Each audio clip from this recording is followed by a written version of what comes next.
ఖమ్మం జిల్లా కారపల్లి మండలం గంగారం తండాలో ఉన్న మోతిలాల్ కుటుంబాన్ని పరామర్శించిన సీఎం రేవంత్ రెడ్డి. భారీ వర్షాలతో ఆదిలాబాద్ జిల్లాల ప్రజలు అప్రమత్తంగా ఉండాలన్న ప్రభుత్వం. ఖమ్మంలో ముంపు ప్రాంతాల్లో పర్యటిస్తున్న బీఆర్ఎస్ పార్టీ ఎమ్మెల్యేలపై దాడి. విజయవాడలో వరద బాధితులకు పునరావాస కేంద్రాలను ఏర్పాటు చేయలేదని మండిపడ్డ జగన్మోహన్ రెడ్డి. ఎడతెరిపి లేకుండా కురుస్తున్న వర్షాలతో ఉమ్మడి ఆదిలాబాద్ జిల్లాల వ్యాప్తంగా ప్రాజెక్టులన్నీ నిండుకుండలా మారాయి. లోతట్టు ప్రాంత ప్రజలందరూ అప్రమత్తంగా ఉండాలని రాష్ట్ర ప్రభుత్వం అన్ని జిల్లాల అధికార యంత్రాంగాలకు తగు సూచనలు చేసింది. ఆదిలాబాద్, నిర్మల్, మంచిర్యాల, కొమరంభీం జిల్లాలోని వాగులు వంకలు పొంగిపొర్లుతున్నాయి. ఇదే విషయంపై మా ఆదిలాబాద్ ప్రతినిధి రమేష్ మరింత సమాచారాన్ని అందిస్తారు. పల్లెటూరులో కూడా మరి ఏమాత్రం గెరివియకుండా తదేకంగా వర్షాలు కురుస్తుండటంతో పట్టణాలతో పాటు మరి పల్లెల్లో కూడా మరి నీట మునుగుతున్న గ్రామాలు అయితే ఉన్నాయి. ముఖ్యంగా చూసుకున్నట్టయితే ఆదిలాబాద్ జిల్లాలోనే ఎడతెరిపి లేని వర్షాలకు మరి లోతట్టు ప్రాంతాలన్నీ కూడా జలమయమయ్యాయి. మొత్తం చెరువులు ఉప్పొంగి పొరలడంతో కాలువలు కట్టు తెంచుకున్నాయని చెప్పవచ్చు. ముఖ్యంగా చూసుకున్నట్టయితే ఎగువన కురుస్తున్న వర్షాలకు ఉమ్మడి ఆదిలాబాద్ జిల్లాలోని ప్రాజెక్టులో చూసుకున్నట్టయితే సాత్నాల ప్రాజెక్టులోని మరి మొత్తం మట్టం 284 మీటర్లకు గాను 283.0.5 మీటర్లకు చేరుకోవడంతో అధికారులు అప్రమత్తమై మరి ఏదైతే దివకు నీటిని వదులుతున్న పరిస్థితులు ఉన్నాయి. ఆదిలాబాద్ జిల్లాలోని మరి మత్తటి వాగును చూసుకున్నట్టయితే దీని పూర్తి నీటి మట్టం ఏదైతే 277.0 మీటర్లకు గాను 279.5 మీటర్లకు చేరుకోవడంతో అధికారులు మరి 0.5 మరి మీటర్ల మేర గేట్లు ఎత్తి మరి ఏదైతే 3 గేట్లను ఎత్తి మరి దివకు నీటిని వదులుతున్న పరిస్థితులు అయితే అక్కడ కూడా కనిపిస్తున్నాయి. ఏదైతే నిర్మల్ జిల్లాలోని ఇటు గడ్డన్న వాగు, కడెం ప్రాజెక్టు, స్వర్ణ ప్రాజెక్టులు కూడా నిండుకుండలాగా మారాయి. ఏదైతే ఎగువన కురుస్తున్న వర్షాలకు ప్రాజెక్టులు అన్నీ కూడా జలకలను సంతరించుకొని మరి ఏదైతే నీటి మొత్తం పూర్తి మరి ఎఫ్డిఎల్కి మాత్రం పూర్తిగా నీటి మొత్తం మరి చేరుకోవడం జరుగుతుంది. ఎఫ్ఆర్ఎల్ లెవెల్ కూడా ఎంత పెద్ద పూర్తి స్థాయిలో నిండుకుండడంతో అధికారులు అప్రమత్తమై ఏదైతే మరి కడెం ప్రధానమైన ప్రాజెక్టు వర్షం పడగానే ముందుగా మరి ఏదైతే అప్రమత్తం చేయాల్సిన కడెం ప్రాజెక్టు 700 అడుగులకు గాను 694.07 అడుగుల మేర మరి నీటి నిల్వలు చేరుకోవడంతో మరి ఏదైతే 18 గేట్లను ఎత్తి మరి దిగువ ప్రాంతానికైతే మరి నీటిని వదులుతున్న పరిస్థితి ఉన్నాయి. ఇన్ఫ్లో విషయంలో చూసుకుంటే 52,713 క్యూసెక్ల ఇన్ఫ్లో మరి ఏదైతే కొనసాగుతుండగా 48,701 అవుట్ఫ్లోను మరి దిగువకు వదులుతున్న పరిస్థితి కడెం ప్రాజెక్టులో ఉంది. స్వర్ణ ప్రాజెక్టు మరి నీటి మొత్తం చూసుకున్నట్టయితే 1183 అడుగులకు గాను పూర్తి స్థాయిలో 1183 అడుగులు మరి నీటి నిల్వ చేరుకోవడంతో 3 గేట్లు ఎత్తి మరి ఏదైతే దివకు 30,000 క్యూసెక్ల నీటిని దివకు వదులుతున్న పరిస్థితి ఉన్నాయి. అదేవిధంగా మంచిర్యాల జిల్లాలో చూసుకున్నట్టయితే 20 టీఎంసీల మరి నీటి సామర్థ్యం ఉన్న శ్రీపాద ఎల్లంపల్లిలో 18.20కి చేరడంతో మరి ఏదైతే 20 గేట్లు మరి దీనికి సంబంధించి 20 గేట్లు ఉండగా 105,000 క్యూసెక్ల ఇన్ఫ్లోతో పాటు అవుట్ఫ్లో 134,000 మరి క్యూసెక్ల నీటిని మరి గోదావరిలోకి వదులుతున్న పరిస్థితులు ఉన్నాయి. అదేవిధంగా కొమరంభీం జిల్లాలోని ఆడా ప్రాజెక్టు వద్ద ఉన్న కొమరంభీం జిల్లా 243 అడుగులకు గాను 241 అడుగులు చేరుకోవడంతో మరి ఏదైతే అధికారులు 5 గేట్లు ఎత్తి మరి నీటిని అయితే దివకు విడుదల చేస్తున్న పరిస్థితులు ఉన్నాయి. మొత్తం మీద లోతట్టు ప్రాంతాలు ఏదైతే ప్రాజెక్టు దిగువనున్న లోతట్టు ప్రాంతాల ప్రజలంతా కూడా అప్రమత్తంగా ఉండాలి. ఎందుకంటే ఏదైతే పశువుల కాపరులు కానీ అదేవిధంగా చేపలు పట్టేవారు కానీ మరి అడవులకు వెళ్ళేవారు మాత్రం పూర్తిగా మరి అప్రమత్తంగా ఉండాల్సిన పరిస్థితులు ఉన్నాయి. దీనికి సంబంధించి మరి వాతావరణ శాఖ మరి ఏదైతే ఎల్లో మరి ఏదైతే రెడ్ అలర్ట్ జోన్లుగా మరి ఆదిలాబాద్ జిల్లాతో పాటు నిజామాబాద్ జిల్లాతో పాటు మరొక 10 జిల్లాలను రెడ్ అలర్ట్ జోన్లో పెట్టడం జరిగింది.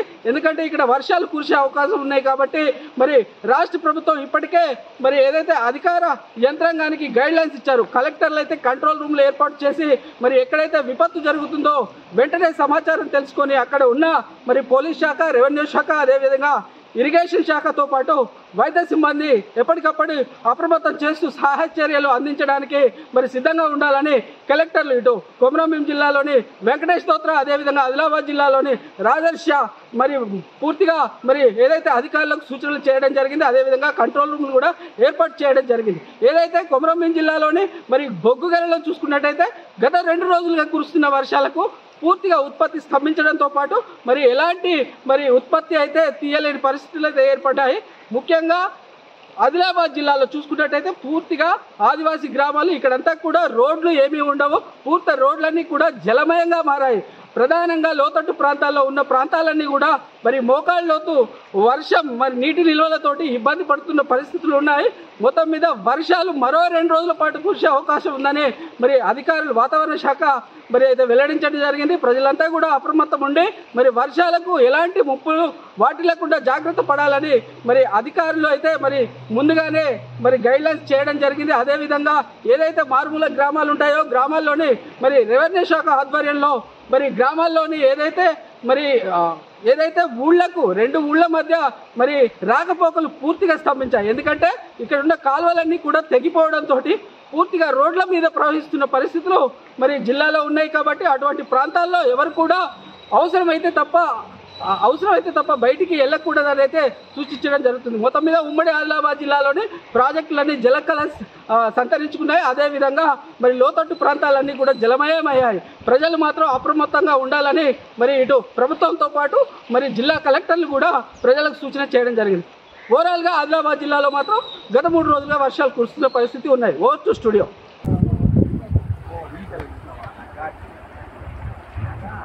వైరా నియోజకవర్గం కారపల్లి మండలం గంగారం తండాల అశ్వంత్ మోతీలాల్ కుటుంబాన్ని సీఎం రేవంత్ రెడ్డి, ఎమ్మెల్యే మాలోత్ రామదాస్ నాయక్ పరామర్శించారు. తమ కుటుంబానికి ప్రభుత్వం అండగా ఉంటుందని భరోసా ఇచ్చారు.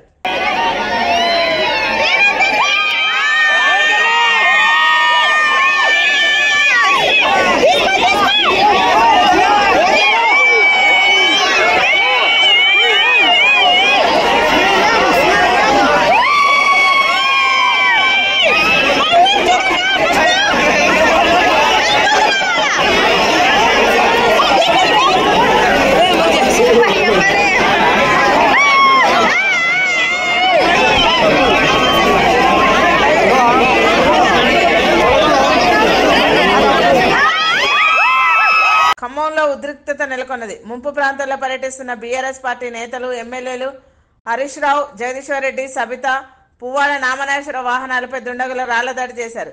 ఇదే ఘటనపై మరింత సమాచారాన్ని మా ప్రతినిధి శ్రీధర్ అందిస్తారు.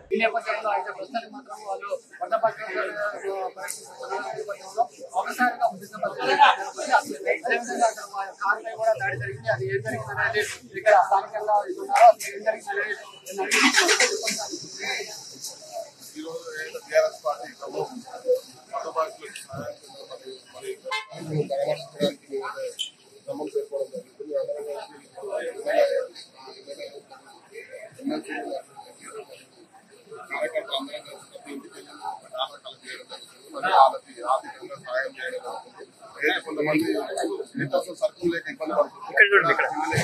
వాళ్ళందరికీ చూడండి సర్కులను కూడా అందించడం జరుగుతుంది. అది చూసి కొంతమంది కాంగ్రెస్ నాయకులు 20-25 మంది ఇందులో మద్యం సేవించి మా మీద దాడి చేయడం జరుగుతుంది. ఏదైతే ముందు మేము గ్రహించాలి. ఎమ్మెల్యేలంతా కారులో ఎక్కిన సమయంలో మరి అక్కడి నుంచి ముందుకెళ్తూ సడన్గా వాళ్ళు ఒక్కసారిగా మళ్ళీ మా కార్యకర్తల మీద మా మీద దాడి చేయడం జరుగుతుంది. ఆ దాడిలో దాదాపు 8 మంది గాయపడ్డారు. ఒకరికి కాలు ఇరిగింది. వాళ్ళందరినీ ఈ రోజు కేవలం వాళ్ళు చూసింది ఎట్లా అంటే మా బీఆర్ఎస్ పార్టీ ఎమ్మెల్యేలు ప్రతి ఒక్క మహిళను పలకరించుకుంటూ వాళ్ళకి ఉన్న ఇబ్బందులను తెలుసుకోవడం జరుగుతుందో వాళ్ళు చూసి తట్టుకోలేక కేవలం వాళ్ళు ఎంతసేపు ఉన్నా కానీ నిన్న మినిస్టర్లు మరియు సీఎం గారు కూడా వచ్చినట్ట వచ్చి ఒక్కరిని కూడా మాట్లాడకుండా ఒక సామాన్య ప్రజలకు ఒక్కరిని మాట్లాడకుండా వాళ్ళ కనీసం పలకరించకుండా వాళ్ళ కాలంలో దగ్గర అయితే పోవడం జరిగింది. ఆ సమయంలో కొంతమంది మహిళలు కూడా కారు కట్టం పడ్డా కానీ వాళ్ళని నూకేసుకుంటూ పక్కన జరుపుకుంటూ నూకేసుకుంటూ వెళ్ళిపోయాం జరిగింది. అయితే ఈ రోజు మా అన్నగా కూడా ప్రతి ఎమ్మెల్యేను ప్రతి మహిళను కలుస్తున్న సమయంలో వాళ్ళు చూసి తట్టుకోలేక వాళ్ళు ఏదైతే వాళ్ళు ఇస్తున్న గవర్నమెంట్ ఇస్తున్న పిల్లలను చూసి ఈ గవర్నమెంట్ చేతగానే గవర్నమెంట్ ఎందుకు ఇది అవసరం లేదు, వెంటనే రాజీనామా చేయాలని చెప్పేసి వాళ్ళు రొల్లి చేస్తుంటే వాళ్ళు చూసి తట్టుకోలేక మా ఎమ్మెల్యేల పైన ఈరోజు దాడి చేయడం జరిగింది. ఆ దాడిలో దాదాపు 4 కార్లు ధ్వంసమైనాయి. ఒక 8 మందికి తలకాయలు పగిలింది, ఒక మందికి కాలు వేయింది.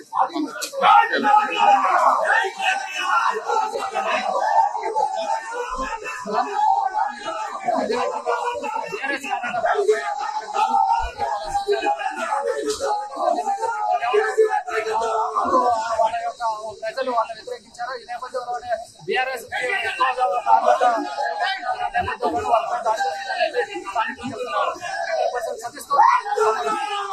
మంచిర్యాల జిల్లా హాజీపూర్ మండల Sripada Yellampalli project MLA Prem Sagar collector Kumar Deepak సందర్శించారు.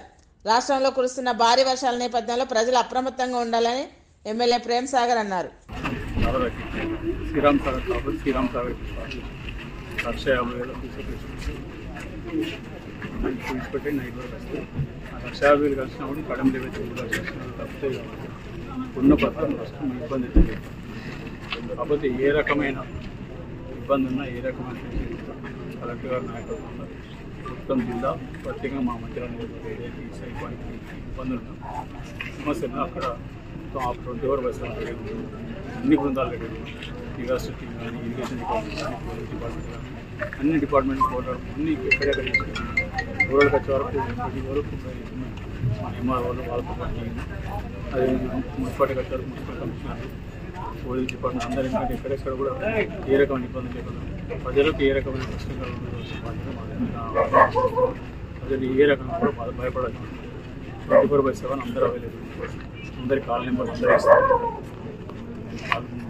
కాల్ సెంటర్ నెంబర్ సబ్మిట్ చేస్తారు. ఏ సమస్య ఉన్నా చెప్పండి. ఏ రకమైన ఇబ్బంది ఇంకా ఆల్రెడీ అవసరం లేకుండా కొంత ఎన్టీఆర్ కొంత షిఫ్ట్ చేయడం జరిగింది. మాతా శిశు ఎందుకంటే ఇప్పుడున్న పరిస్థితులు ఏ రకంగా కూడా రిస్క్ తీసుకోవచ్చు కదా. ఎందుకంటే చిన్నపిల్లలకి షిఫ్టింగ్ ఆల్రెడీ స్టార్ట్ అయిపోయింది. మధ్యాహ్నం 2-3 గంటలకు షిఫ్ట్ అయిపోతుంది. దాదాపు 50-60% గవర్నమెంట్ హాస్పిటల్ మిగతా ప్రైవేట్ హాస్పిటల్ అడ్మిట్ చేస్తాయి. ఏ రకమైన ఇబ్బంది లేదు. పేషెంట్లకు ఇబ్బంది లేదు. ప్రజలకు ఇబ్బంది లేదు. అన్ని రకాలు ఆదుకుంటున్నందుకు కాంగ్రెస్ ప్రభుత్వం మేము కలెక్టర్ గారు అందరం సిద్ధంగా ఉన్నాం. వారి డిపార్ట్మెంట్ కూడా కలెక్టర్ గారు కానీ వారి టీం కానీ డీసీ భాస్కర్ అందరు మొత్తం ఫుల్ ఫెడ్కి కోఆపరేట్ చేస్తుంది, సపోర్ట్ చేస్తుంది. ఏ రకమైన సమస్యలు ప్రజలు నిశ్చింతగా వండుకోవచ్చు. ఏదైనా కొంచెం డౌట్ ఉన్నా ఇమీడియట్ కాల్ చేసి తొందరగా కాల్ చేయండి. సంబంధిత అధికారులు చూసుకుంటారు సమస్య. దీంతోపాటు మా కాంగ్రెస్ పార్టీ కార్యకర్తలు మాకు 3 ఏళ్ళ నుంచి అలవాటు అయిపోయింది. ఈ సమస్యలు వచ్చినప్పుడు ఇప్పుడు వీళ్ళతో పాటు మా వాళ్ళు కూడా రెడీ ఉన్నారు. ఇప్పుడు కూడా ఏ రకంగా 3 ఏళ్ళ నుంచి ఆ పని చేసినాం కాబట్టి వాళ్ళు కూడా ఎక్స్పీరియన్స్ వచ్చిన వాళ్ళందరూ కూడా టెక్నికల్కి సౌండ్ ఉన్న డిజాస్టర్ మేనేజ్మెంట్ టీమ్ కూడా మనలో ఇది కాకుండా గజయితాలను ప్లాన్ చేశాం. ప్రజలు కూడా కొంచెం అధికారులు చెప్పింది అనవసరంగా రిస్క్ తీసుకొని ఇటువంటి దాటకుండా ఉంటే వాళ్ళకు కానీ మాకు కానీ తప్పకుండా అన్ని రకాల ఎక్కడెక్కడ ఏమైనా ఇబ్బంది జరిగినప్పుడు వాళ్ళకు గ్రీన్స్ కానీ ఏమైనా ఇబ్బంది అయినప్పుడు సజెషన్ ఏ రకమైన నష్టం జరగకుండా కాపాడు ప్రజలకు ఏ రకమైన కష్టం రాదు. అంత మటుకు ఇందిరామ రాజ్యంలో గ్యారెంటీ. విజయవాడ వరద ప్రాంతాల్లో 2 హెలికాప్టర్ల ద్వారా ప్రజలకు సేవలు అందిస్తున్నామని తూర్పు నావికాదళ ప్రధానాధికారి రాజేష్ పెందర్కర్ అన్నారు. విజయవాడ కేంద్రంగా తమ సిబ్బందిని ఆపరేట్ చేస్తున్నామని తెలిపారు. నావికాదళం నుండి ఎలాంటి సహాయం చేయడానికి సిద్ధంగా ఉన్నామన్నారు. So based on request by state government at the various areas which are affected by floods, the Navy has deployed flood relief teams. We have also deployed helicopters. As of now, we have 2 helicopters operating out of Vijayawada in support of the state's efforts to provide relief and rescue to the stranded people. Flood relief teams are also operating from Vijayawada. We have plans to augment the flood relief teams as required by the state government wherever they say. So the Indian Navy is always standing by and ready to support the state government in these efforts of disaster relief. విజయవాడలో వరద బాధితుల కోసం ప్రభుత్వం డ్రోన్ల ద్వారా ఆహార పంపిణీ చేస్తుంది. ఫుడ్ డెలివరీ డ్రోన్ల సిద్ధం చేయాలని సీఎం చంద్రబాబు అధికారులను ఆదేశించారు. డ్రోన్ల ద్వారా ఫుడ్ పంపిణీ చేసే విధానాన్ని సీఎం చంద్రబాబు పరిశీలించారు.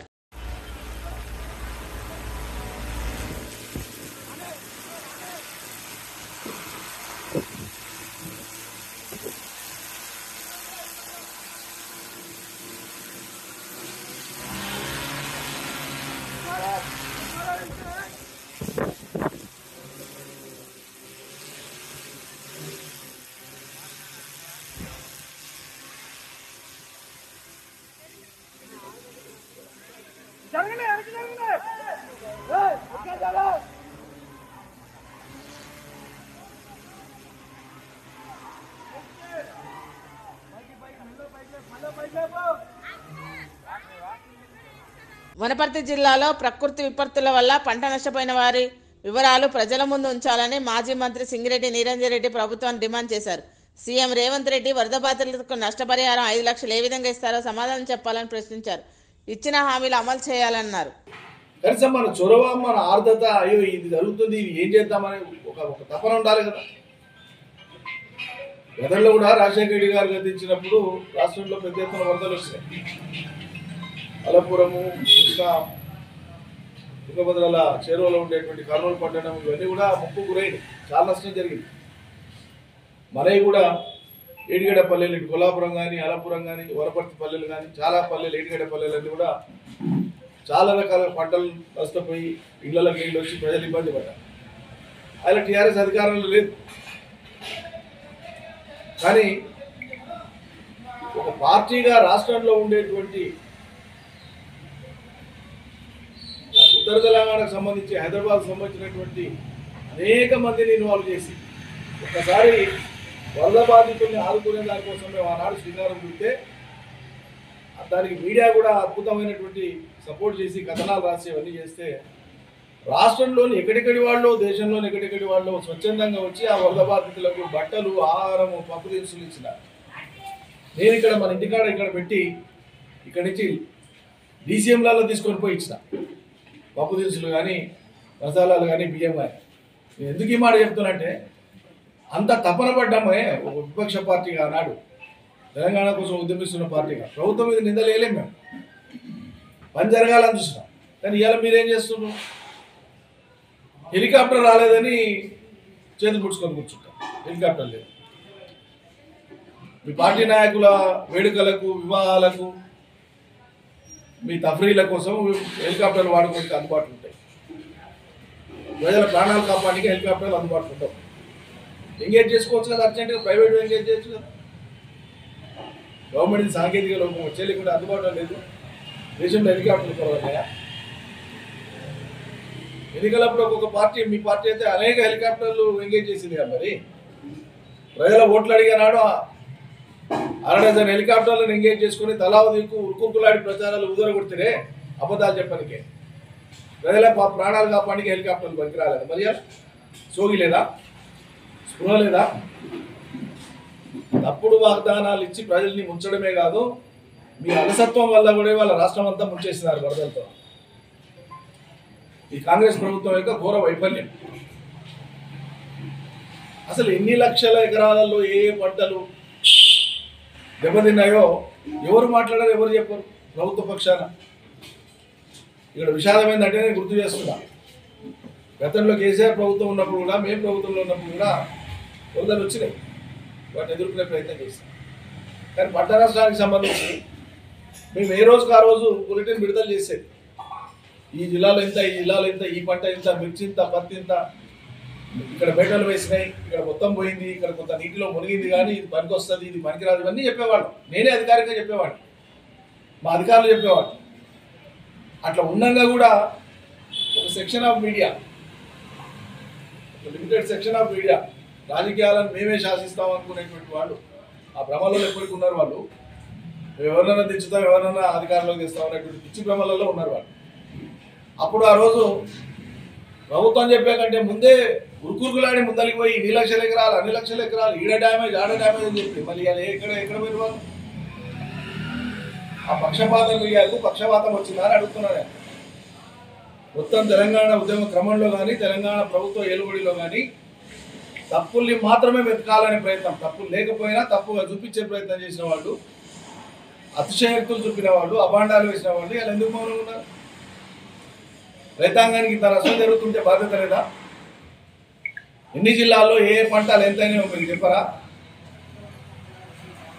అప్పుడు కల్పితంగా, ఊహాజనితంగా ఎంతైనా చెప్పడానికి వచ్చింది. ఇప్పుడు యథార్థాలు చెప్పడానికి కూడా మీకు మనసు రాదా? అధికార పార్టీ ఎట్లా చేయదు ఆ పని, ప్రభుత్వం ఎట్లా చెప్పదు, దాచిపెడతారు. బాధ్యత గల వాళ్ళకి ఏమైంది, ఎందుకు చెప్పరు? ఎప్పుడైనా సరే అధికారంలో ఉన్నా, విపక్షంలో ఉన్నా ఒక రాజకీయ పార్టీ అత్యంత బాధ్యతగా మెలగాలి. విజయవాడలో వరద బాధితుల పరిస్థితి దారుణంగా ఉందని మాజీ సీఎం జగన్మోహన్ రెడ్డి ఆవేదన వ్యక్తం చేశారు. వరద బాధితులను జగన్ పరామర్శించారు. పునరావాస కేంద్రాలను కూడా కూటమి ప్రభుత్వం ఏర్పాటు చేయలేదని విమర్శించారు. ఇక్కడ నుంచి మనుషులు వస్తా ఉన్నారు. ఇళ్లలో నుంచి దాదాపుగా 2 రోజుల పాటు కనీసం తిండి కూడా లేని పరిస్థితుల నుంచి నడుచుకుంటూ వాళ్ళంతా కూడా బయటకు వస్తా ఉన్నారు. ఓట్లు ఏమైనా ఏంటంటే చాలని ఓట్లు, ఆ ఓట్లు కూడా ఎక్కించుకునే పరిస్థితులు, సందుల్లోకి బొందుల్లోకి పోని పరిస్థితి. ఓట్లలో వచ్చే వాళ్ళ సంఖ్య ఎంతమంది ఉన్నారు, నడుచుకుంటూ వచ్చే వాళ్ళ సంఖ్య ఎంతమంది ఉన్నారు ఒక్కసారి గమనించండి. ఈ లోతు దాకా నీళ్లుండి నడుచుకొని వస్తా ఉన్నారు. వచ్చిన వాళ్ళు కనీసము ఇక్కడికి వచ్చిన తర్వాత ఎక్కడికి పోవాలన్నా కూడా తెలియదు. ఇక్కడికి వచ్చిన వాళ్ళు కనీసం రిలీఫ్ క్యాంపులు కూడా లేవు. రిలీఫ్ క్యాంపులకు వీళ్ళని తీసుకుని వెళ్లే కార్యక్రమము లేదు, వీళ్ళకి చెప్పింది లేదు, చేసేది లేదు.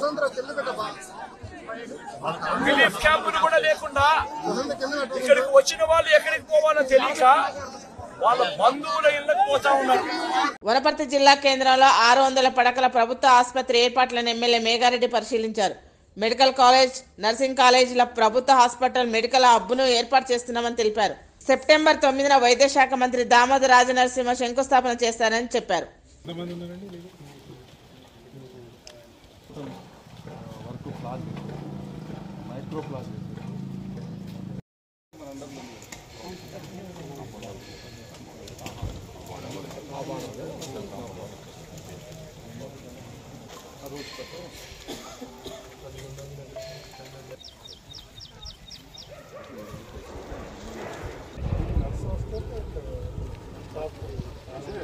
హాస్పిటల్ ఇక్కడ బ్యాక్ సైడ్ కూడా స్మాల్ బిల్డింగ్స్ ఇచ్చింది సార్. దానికోసం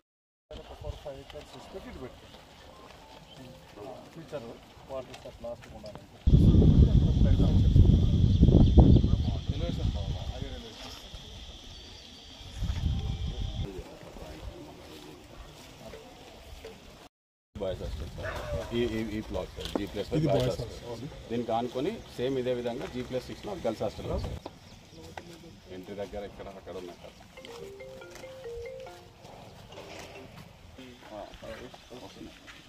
మన ఎలక్ట్రికల్ సిఈ గారు వాళ్ళు కూడా వచ్చేలా సార్. ఇదంతా వాళ్ళు కూడా ఫాస్ట్గా మాట్లాడతారు సార్.